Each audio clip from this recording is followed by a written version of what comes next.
What the fuck is up? It's another video. I wanted to post this like a long time ago, but I procrastinate a lot. So yeah, this one is a Q&A. Yeah, let's just get into it.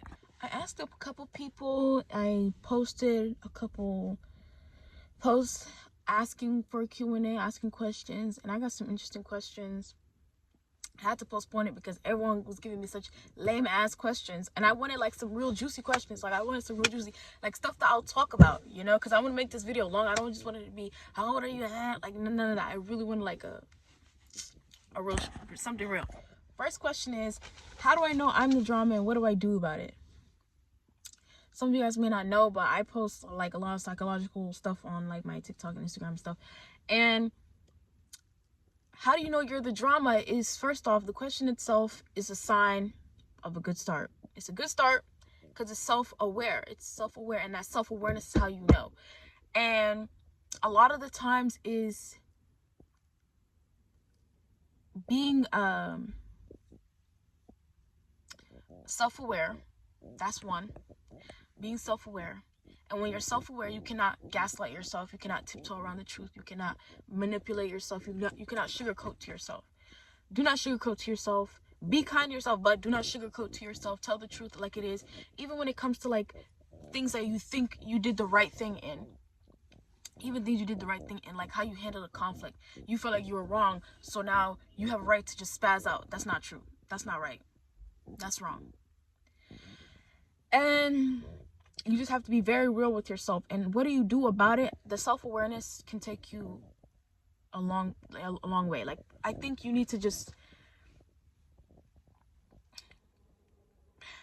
you need to right your wrongs, of course.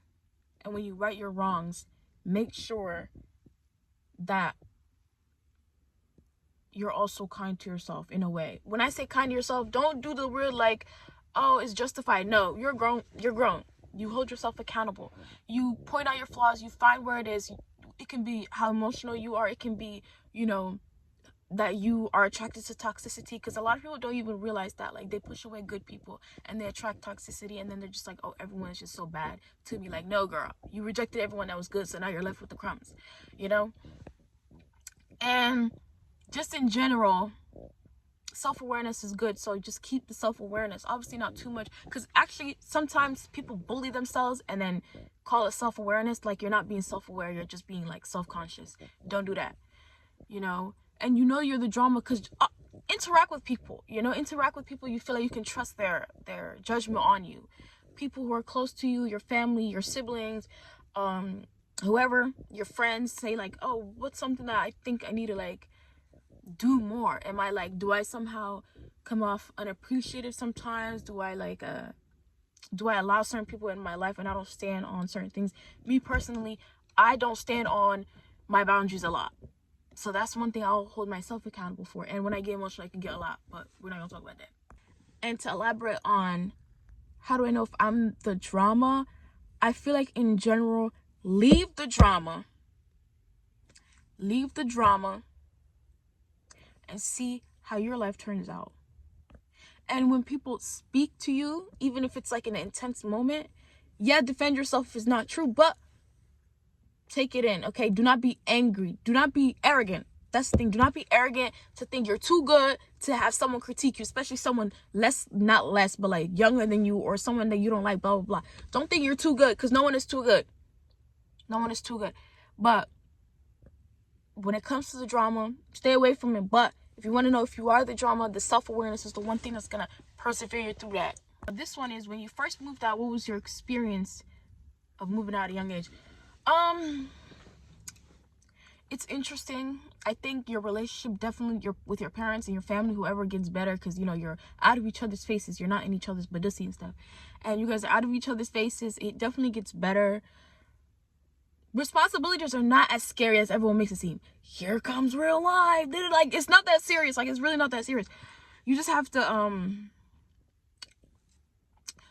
make sure that you're like, you just keep track of whatever like you keep track of, you know. Find ways to accommodate to you, because it's not gonna look the same for everyone. It's not gonna look the same for everyone. I definitely enjoy independence, leaving, being able to do whatever I want, because now I'm not trapped with anybody, blah blah blah. One thing I will say is find, how you can accommodate to you. Me personally, I have to write everything down. I have a whiteboard, I have papers, all of that. I have to write everything down. I screenshot everything. Like, everything is just like revolved around how everything's gonna operate. And I low-key like it, I low-key like it. And people make it seem, I feel like our parents are low-key our biggest haters when they tell us, like, oh, it's this and it's scary. Like, it's really not. They're being dramatic. It's really not. Especially if you're stable. It's more than perfect. If you're stable enough to do it, it's more than perfect. You're gonna have ups and downs. It's gonna be a little rough. It's gonna be very scary because, like, you're by yourself at first, but it's really not that serious. Just calm down a little bit. Calm down a little bit. Especially if you're young. Like, girl, in this economy, in this day and age, you have your own car, you have your own place. I don't have my own place yet, but you have your own place and all that, and you moved. Like, that's more than enough. That's more than enough. A lot of people don't even do that. Ooh, another one. This is for the girls, and it's, since you wear hijab, what do you do to prevent hair breakage and stuff like that? Blah blah blah. Okay, me personally, I've been wearing hijab since, well, I don't have a memory without it. So I have like a lot, and all I know is, because since my hair is like curly and shit, all I know is just moisture. Do not like leave out the leave-in conditioner. Wear the leave-in conditioner. Condition your hair in the shower. Wear the leave-in conditioner. And every time you have to take a shower, like, let's say you're on your period but it's not your wash day, I mean your period just ended, it's not your wash day, make sure you use leave-in conditioner in that shower, and then put in leave-in conditioner as well, and then oils and stuff, blah blah blah. Just make sure like it's moisturized. Make sure it's moisturized and it has like everything that it needs in there, the goodness. Do not think, like, I don't know, I feel like people on the internet are low-key exaggerating. And I know, like, my hair type is probably like much easier than like the coily hair, because I've seen like some of my siblings who have coily hair and it look crunchy. Like, it's because it lacks moisture, and because they wear hijab and stuff, and it lacks moisture, so they're stuck with like coily ass hair, dry ass hair. But you just have to make sure you're moisturizing it a lot. You have to make sure you're moisturizing it a lot, because that's what the hijab is taking. And then also, like, make sure you avoid silk. Like, even if you're wearing this on like a normal day, just make sure the day when you don't have it on, like, your pillow is silk, and your undercap is probably silk as well, because you don't want to overwhelm your hair. Like, every time you lay your head onto something or you put something on your head, it's something that soaks up the moisture. Like, girl, yes, of course it's leaving. Like, no more moisture is there anymore. And you can't complain that there's no moisture left, because you're putting fabrics that are sucking out the moisture. Ignore the white spots. This is for my makeup. This question I actually really like. What are better ways to handle your emotions and disappointments? It's a lot. I think that needs its own separate video, but I'm gonna give you a summary. Basically, disappointments, you have to understand that's what's gonna happen. Like, that's really what's gonna happen. And from my research, and I'm not saying this from the crack of my ass or anything, but it's like from genuine research, Dr. Gabor Maite, that's one of the doctors that I watched. That's like the only one I really watched, because he's real. He says the best way to deal with anger specifically is to feel it. I'm like, okay, because the more suppressed it is, it can cause chronic illnesses, and it just comes out later on, but just in a more like dramatic way. And from my personal experience, like, that is true. You have to just feel it. You have to be like, like, when something happens, voice your opinion, even if it causes conflict. Voice your freaking opinion, and then you'll feel light, because you didn't just hold on to it, like, sit there. And I need to work on that more as well, because I just stay quiet, because don't nobody have the energy to be arguing, convincing, or none of that, but you still have to do it anyway. And with your emotions, I just feel like emotions, like, they're part of you as a human. Why are you rejecting you and what you are as a human? Like, something that's a part of you, why are you rejecting it like it's bad? Like, emotions, you're supposed to feel them. You're supposed to feel them. So feel them when you feel it. Like, if you feel sad, like me personally, I cry all the time, every day, every hour, just because I had a sad thought. And I'm not gonna reject the fact that I had a sad thought, because why? What am I gonna get out of rejecting that? Let me cry a little bit and let me move on. And one thing I'll teach you is, it doesn't have to interfere with anything. You just be, I feel this, and that's it. It is what it is. Like, why does it have to like interfere? Like, you have a bad day, a bad moment. Last night it was just horrific. I hated it, but I got through it. Today I'm just doing whatever I need to do, because not like it doesn't have to like pause your life. You don't have to shut down. Go ahead and cry it out and thug it out.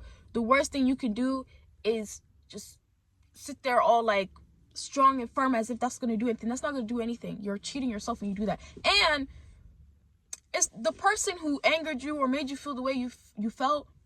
That person doesn't get held accountable, and you cheat yourself when you do that. That person doesn't get, being quiet or anything, it doesn't do nothing. It only protects the person who harmed you or wronged you. To go back to the chronic illness thing, yes, Lord have mercy, Dr. Gabor Maite is not lying. He's not lying. I developed a chronic illness, okay? I developed a chronic fucking illness. My nervous system was messed up. I had to do somatic exercises. Like, it's crazy. Like, I couldn't even drive a car without thinking I'm gonna die or anything, because my heart would just pound really freaking fast. I would get anxious for no reason. And my whole face, everything just about me was just fucked up, you know? And that's from holding and suppressing emotion. And I never took it serious until I started taking it serious, you know? And then also another fact is suppressing emotions, or not just any type of trauma in general, but I feel like suppressing emotion plays a part in it, can cause development of autism. A lot of people develop autism and ADHD later on. Like, they're not born with it. They're not like, oh, look, your baby's brain is messed up. Like, no, they develop it later on when they notice weird stuff about them from traumatic experiences. And I feel like that itself should get people to be very serious about themselves. And people who play with them and speaking up for themselves, and in general, just not letting life tear you down. Because me personally, I don't want to be having anxiety till I'm freaking 50. You know, and I used to work in a nursing home, and I worked multiple places, but every place I worked, it always had like majority old people. And they would always tell me like their life. And then they were like, you know, if I was your age, I would just live my life. You're never going to be this age again. Blah, blah, blah. It seems like they really genuinely regret like just letting time go by. Like, and then they live like these, they work these weird, lame jobs, and they're not content with it. And contempt, that's the word. They're not content with it or nothing. And they just work it, you know? And they look at me and they're like, you need to get out of here. You need to get out of here. I'm like, you know what? You're right. And I will get out of here. Don't worry. I will get out of here. But yeah, just in general, like, just be serious about you. This question is more lighter. And it's, what country would you like to live in? Me personally, I don't have a country I want to live in, because I just hate all countries. I hate all politics. I just disagree so much with everything. And I think that's my problem, and I can't be content anywhere. Right now, I'm in America because this is where I was born and raised, baby. I always have an attachment to here. But if a state, I would definitely live in New York. Period. But country, like, if I want to go to another planet. Like, I don't know what this ghetto shit is. Like, I don't know what this is, and I don't want to be here. Every country has some weird politics where they kill all types of people, and they're just shady people. Even Somalia, ugly ass. Like, what are y'all even doing? But that's just that. I wouldn't go anywhere. Right now, I'm just in America because she's that girl right now. But if I could, I would just go to a whole different planet. I don't know where, but I'm just going to a whole different planet. Another question is, what are your plans for 2026, and something that you want to continue from 2025 or end? Okay. 2026, I want to stand more on my boundaries. When I say more, my boundaries, like cutting off people, and I think I'm already doing good at that. Considering the fact that it's only been like 3 days, maybe. Okay, 3-4 days, whatever. You have to stand on your boundaries. That's what I'm saying to myself. I have to stand on my boundaries. I have to be firm on it. Like, I can't ditsy-dally and just let people play with me no more. And I also want to keep my promises. Like, I want things to hold weight. If I say I want to do something, I'm going to do it, you know? I also don't want to rush myself. Because since I was a kid, I've always just been known for, like, all my teachers just known me for just being more mature for my age. I don't want to be like that no more. It's not a good thing. I don't care what anyone says. It's not a compliment. It's not a good thing. And I feel like you just waste your youthful years being depressed and all serious and just like, yeah, it's not good. And I also want to speak up for myself more, because the more I don't speak up for myself, the more angry I get. And I hate it, you know? And it's like the whole like, I think that's my mom. It's like the whole thing of like, you know, keeping quiet so everyone else can be comfortable, but you're uncomfortable. And I'm not kidding when I say I did develop a chronic illness from keeping in my rage. He's not lying. I did develop it. I had all types of nervous system issues, had to start practicing somatic exercises and stuff. It's crazy. All right, y'all, that's a wrap. The next video I'm gonna have is actually much better than this. It's much better, different setting, all of that. It's much juicier. Yeah, bye.